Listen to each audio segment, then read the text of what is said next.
விவசாயிகளுக்கு எதிரான பாஜகவின் எந்த ஒரு சதியையும் இந்தியா கூட்டணி அனுமதிக்காது என எதிர்க்கட்சித் தலைவர் ராகுல் காந்தி கூறியுள்ளார்.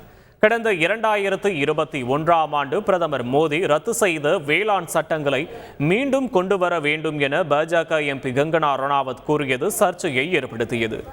கங்கனாவுக்கு இது குறித்து பேச அனுமதி இல்லை என பாஜக சொல்ல அவரும் வருத்தம் தெரிவித்து வீடியோ வெளியிட்டார். இதன் தொடர்ச்சியாக ராகுல் காந்தி வெளியிட்டிருக்கும் வீடியோவில் மத்திய அரசின் கொள்கைகளை நிர்ணயிப்பது பிரதமர் மோடி அல்லது பாஜக எம்பியா என கேள்வி எழுப்பியுள்ளார். வேளாண் சட்டங்களுக்கு எதிராக பஞ்சாப், ஹரியானா விவசாயிகள் உட்பட 700 விவசாயிகள் உயிர் நீத்த பிறகும் பாஜகவினர் திருப்தி அடையவில்லையா என கேள்வி எழுப்பியிருக்கும் ராகுல் காந்தி, விவசாயிகளுக்கு எதிரான பாஜகவின் எந்த ஒரு சதியையும் இந்தியா கூட்டணி அனுமதிக்காது என கூறியுள்ளார். விவசாயிகளை பாதிக்கும் எந்த ஒரு நடவடிக்கையும் மீண்டும் எடுத்தால் பிரதமர் மோடி மீண்டும் மன்னிப்பு கேட்க நேரிடும் எனவும் ராகுல் காந்தி தெரிவித்துள்ளார். ஜம்மு காஷ்மீரில் 2ஆம் கட்ட தேர்தல் நடைபெற்ற 26 தொகுதிகளில் 56.05% வாக்குகள் பதிவாகி இருப்பதாக மாநில தேர்தல் ஆணைய அதிகாரி PK போலே தெரிவித்துள்ளார். காஷ்மீரில் 18ஆம் தேதி 24 தொகுதிகளில் முதல் கட்ட வாக்குப்பதிவில் 61.38% வாக்குகள் பதிவாகி இருந்தது.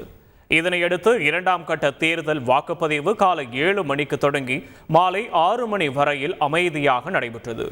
மாநிலத்தில் 3வது கட்டமாக அக்டோபர் 1ஆம் தேதி 40 தொகுதிகளில் வாக்குப்பதிவு நடைபெறுகிறது. அக்டோபர் 8ஆம் தேதி வாக்கு எண்ணிக்கை நடைபெறுகிறது.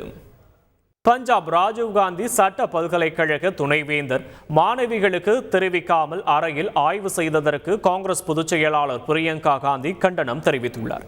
அறைக்குள் நுழைந்து மாணவிகள் அணிந்திருந்த ஆடைகள் குறித்து அநாகரிகமாக கருத்து தெரிவித்தது மிகவும் வெட்கக்கேடானது என காட்டமாக விமர்சனம் செய்திருக்கும் பிரியங்கா காந்தி, இது மாணவிகளின் தனி உரிமையை மீறும் செயல், ஏற்றுக்கொள்ள முடியாது எனவும் குறிப்பிட்டுள்ளார். விவகாரத்தை மகளிர் ஆணையம் கவனத்தில் எடுத்து துணைவேந்தர் மீது நடவடிக்கை எடுக்கவும் பிரியங்கா காந்தி கோரிக்கை விடுத்துள்ளார். செய்திகளை உடனுக்குடன் தெரிந்து கொள்ள உடனே சப்ஸ்கிரைப் பண்ணுங்க.